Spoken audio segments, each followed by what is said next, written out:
Dear listener, welcome back to the 111 Tips for Learning a Language. You are listening to episode 97. We have come a long way now. If you are listening to this, it means you are on a journey, not just to learn a language, but to become something even more. And if you have ever felt frustrated, impatient, or perhaps a little lost on that journey, then this episode is for you as a person. Today, we are not going to talk about grammar hacks or memory tricks. We are going to talk about you. We are exploring how the principles of humanistic psychology can transform your language learning experience from a stressful test into a source of profound growth and inner peace for you. So, do you know what humanistic psychology is? In the mid-20th century, psychologists like Carl Rogers and Abraham Maslow felt that mainstream psychology focused too much on what's broken and wrong in people, on mental illness and pathology. Carl Rogers and Abraham Maslow proposed a new approach. They proposed a psychology focused on the whole person, which is on human potential, which is the drive we all have to grow, to heal, and become our best selves. This is the psychology of self-actualization.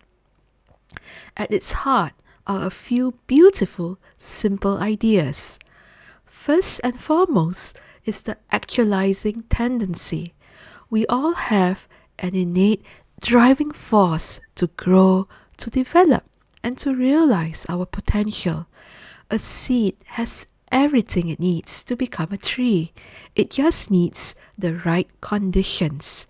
Rogers believed people are the same. The second idea is based on the hierarchy of needs by Maslow. We can't strive for creative, fulfilling work or what is termed self-actualization if our basic needs for safety, belonging, and esteem aren't met. Lastly, we have the very human idea of unconditional positive regard. This idea believes that growth happens best in an environment where we feel accepted, valued, and supported without judgment. Now let's take these ideas off the textbook page and into your language learning life. I want you to imagine me not as a podcast host, but as a friendly guide, sitting across from you, seeing the effort you're putting in and the weight you might be carrying. Let's discuss the first principle. Your actualizing tendency wants to learn. That desire you have to learn Spanish or Korean or French, that's not random. That's your actualizing tendency in action. It's your innate drive to expand, to connect, to understand more of the world and more of yourself. The traditional way. We often treat this desire as a problem to be solved. I need to fix myself. I need to fix my lack of understanding. This turns learning into a struggle against yourself. But what if you viewed it the humanistic way?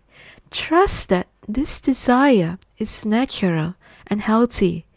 Your job isn't to force learning, but to create the conditions for it to flourish. Instead of asking, why am I so bad at this? Or why do I learn so slowly? Why not ask, what does my mind need to feel safe and curious enough to play with this new language today? This shift alone, from forcing to nurturing, can dissolve immense pressure. Research shows that intrinsic motivation, which is doing something for its own inherent satisfaction, is a far more powerful predictor of long-term persistence and success than external rewards like exam grades or praise. Your desire to learn is the engine. Humanistic psychology just teaches you to listen to it, and to trust it. Principle 2. Your hierarchy of needs in the classroom. Think about Maslow's pyramid.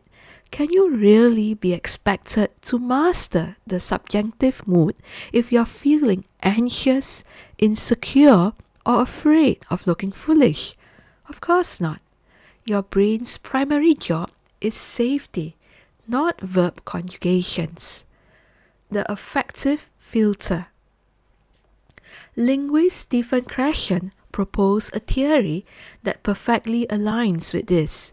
He said that a high affective filter, meaning anxiety, stress, or low self-esteem, acts like a mental barrier. It prevents input from reaching the parts of your brain that acquire language. When your need for psychological safety isn't met, learning simply can't happen efficiently. The evidence. Studies in educational psychology consistently find that safe, supportive learning environments lower anxiety, increase risk-taking, like speaking up, and significantly improve academic outcomes. Your sense of belonging and esteem isn't a nice to have, but it's a prerequisite for learning. So, how do you apply this?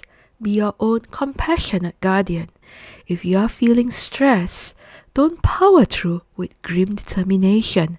Stop. Acknowledge the feeling. Say, it makes sense and it is only logical that I feel anxious. This is hard. This is difficult. Give yourself a glass of water, take some deep breaths, or put the book away for 5 minutes. Meet your basic need for safety first. Feel safe first. Feel secure. The grammar will still be there when you return, and you'll be in a much better state to understand it. Principle 3. Offer yourself unconditional positive regard. This is Carl Rogers' greatest gift, and it's the key to inner peace in learning. As a student, you are constantly being evaluated by exams, by teachers, by comparison with others. Humanistic psychology asks, what if you become the one person in your life who offers yourself unwavering support, no matter what? What it is? It means separating your worth from your performance.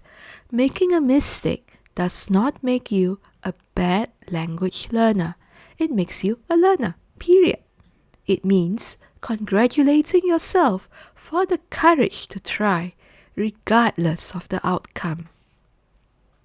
How to practice. After a language exchange, instead of cataloging your errors, try this.